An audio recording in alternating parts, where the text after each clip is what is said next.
जब एक पूर्व केंद्रीय मंत्री अपनी ही पार्टी के खिलाफ बगावत करे तो समझ जाइए कि कुछ गंभीर चल रहा है। 62,000 करोड़ का घोटाला, भाजपा का एक्शन और एक मंत्री का ड्रामेटिक इस्तीफा।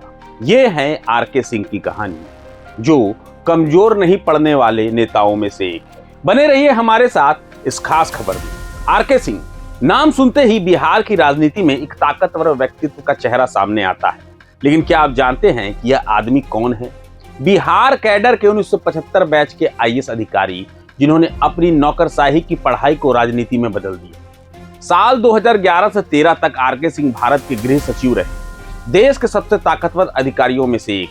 यह आदमी जब बात करते हैं तो जनता सुनती है।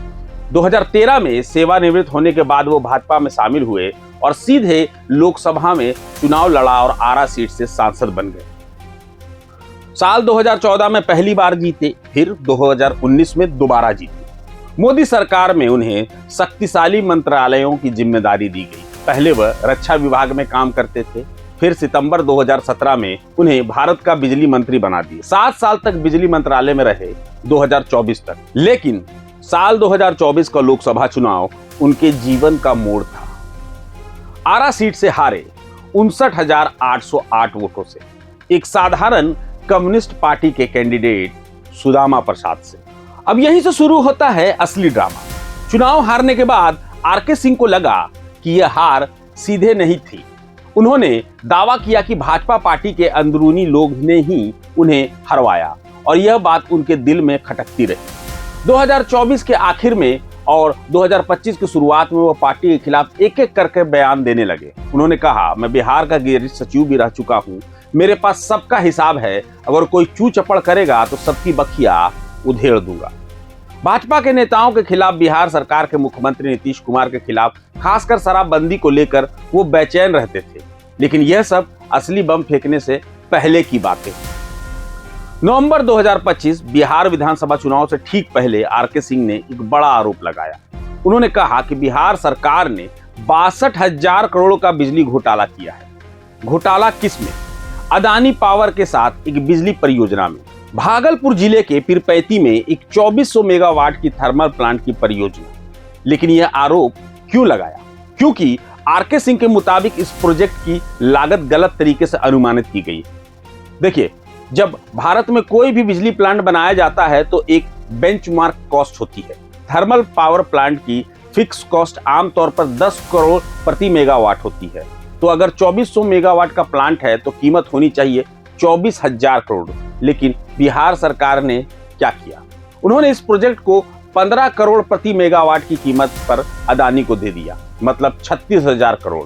अब बताइए, अतिरिक्त 12,000 करोड़ का यह अंतर कहां गया? यह तो शुरुआत है। अब आता है बिजली विभाग की कीमत वाला हिस्सा। अदानी के साथ जो सौदा किया गया उसमें कहा गया कि 25 साल के लिए बिहार सरकार अदानी से बिजली खरीदेगी। और कितने दामों पर? 6 रुपए प्रति यूनिट। अब सुनिए, एक सामान्य थर्मल प्लांट में बिजली की कीमत 2 रुपए 75 पैसे प्रति यूनिट होनी चाहिए, बिहार की गरीबी और आर्थिक हालत को देखते हुए। लेकिन यहाँ 6 रुपए दर तय किए गए। 25 साल में बिहार सरकार को हर साल कम से कम 2500 करोड़ का अतिरिक्त खर्च आएगा, यानी कुल 62,000 करोड़। यह वह अतिरिक्त खर्च है जो बिहार की जनता को वहन करना पड़ेगा। इसलिए आरके सिंह ने इसे 62,000 करोड़ का घोटाला कहा।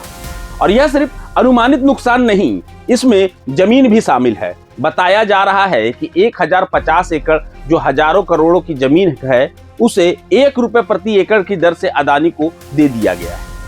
आरके सिंह ने सवाल उठाया कि क्या यह गिफ्ट है? सरकार ने जब जमीन दे दी तो फिर अतिरिक्त कीमत कहां से आई? निर्माण लागत कहां गई? इस पूरे आरोप प्रत्यारोप में आरके सिंह अकेले नहीं थे। चुनाव के दौरान प्रशांत किशोर ने भी एनडीए के खिलाफ बहुत आरोप लगाए। और फिर क्या हुआ? आरके सिंह ने सीधे प्रशांत किशोर का समर्थन किया। वो कहते थे कि कथित भ्रष्टाचार के आरोप लगाए जा रहे हैं, लेकिन कोई सुनवाई नहीं हो रही। विपक्ष को तो मौका मिल गया। कांग्रेस के पवन खेड़ा ने तुरंत आकर आरके सिंह का वीडियो साझा किया और कहा कि देखो, भाजपा का अपना मंत्री ही कह रहा है कि 62,000 करोड़ का घोटाला हुआ है। यह बयान चुनाव से ठीक पहले आया था। बिहार में सियासी बवाल मच गया। बिहार चुनाव के नतीजे आए। एनडीए को शानदार जीत मिली। भाजपा भी बड़ी पार्टी बनकर उभरी और अगले ही दिन भाजपा ने अपनी सफाई अभियान को शुरू कर दिया। 15 नवंबर 2025 भाजपा ने आरके सिंह को 6 साल के लिए पार्टी से निष्कासित कर दिया। निष्कासन का कारण पार्टी विरोधी गतिविधियां। भाजपा ने एक आधिकारिक नोटिस जारी किया जिसमें कहा गया, आपकी गतिविधियां पार्टी के विरोध में है, यह अनुशासन के दायरे में नहीं है, इससे पार्टी को नुकसान हुआ है, इसलिए आप पार्टी से निलंबित है और हमें बताइए कि आपको पार्टी से ही क्यों नहीं निकाल दिया जाए। 1 सप्ताह में जवाब दें, यानी यह एक सो कॉज नोटिस था, पूर्ण निष्कासन से पहले का कदम। लेकिन आरके सिंह क्या करते? भाजपा के निष्कासित के ठीक बाद वो खुद ही पार्टी की प्राथमिक सदस्यता से इस्तीफा दे देते हैं। इस्तीफे के साथ ही आरके सिंह का एक बयान भी आता है। वह कहते हैं, भाजपा में जो हो रहा है, अगर भाजपा मुझ पर कार्रवाई करती है सिर्फ इसलिए कि मैं भ्रष्टाचार के खिलाफ बोल रहा हूं, तो इसका मतलब यह है कि भाजपा भ्रष्ट लोगों के साथ है। यह था एक टाइमिंग बॉम्ब। एक पूर्व मंत्री जो भाजपा का था अब खुद को अलग करके मजबूत संदेश दे रहा है। लेकिन आरके सिंह अकेले नहीं हैं। भाजपा ने उसी दिन 3 और नेताओं को निष्कासित किया। एक, कटिहार की मेयर उषा अग्रवाल, जिन्हें भी पार्टी विरोधी गतिविधियों के लिए निकाला गया। दूसरे, एमएलसी अशोक अग्रवाल, जिन्होंने अपने बेटे के चुनाव प्रचार में मदद की, जो भाजपा के खिलाफ लड़ रहा था। यह एक साफ सफाई था। भाजपा यह संदेश दे रही थी कि चुनाव जीत गए, अब अनुशासन का समय आ गया है। अब सवाल यह है, क्या आरके सिंह की ये सारी बातें सच है? क्या वाकई 62,000 करोड़ का घोटाला हुआ है?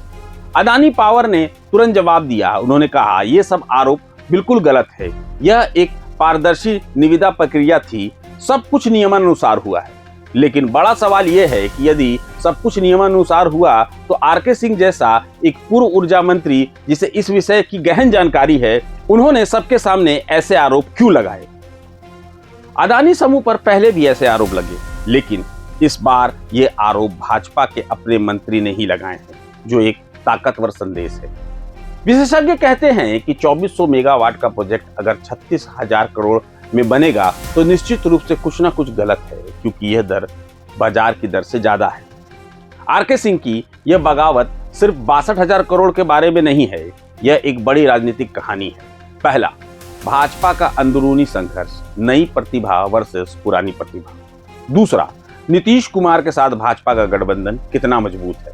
तीसरा, अदानी समूह के साथ केंद्र सरकार की सहयोगिता पर सवाल। और चौथा, पारदर्शिता का सवाल, क्या चुनाव के समय ऐसे बड़े सौदे हो रहे हैं? आरके सिंह की कहानी हमें सिखाती है कि कभी कभी सत्य उस जगह से आता है जहां आप इसकी उम्मीद नहीं करते। एक भाजपा मंत्री ने अपनी ही पार्टी के खिलाफ बोलने का साहस दिखाया। क्या यह साहस है या सिर्फ व्यक्तित्व द्वेष का परिणाम? आपकी राय क्या है, हमें जरूर बताएं।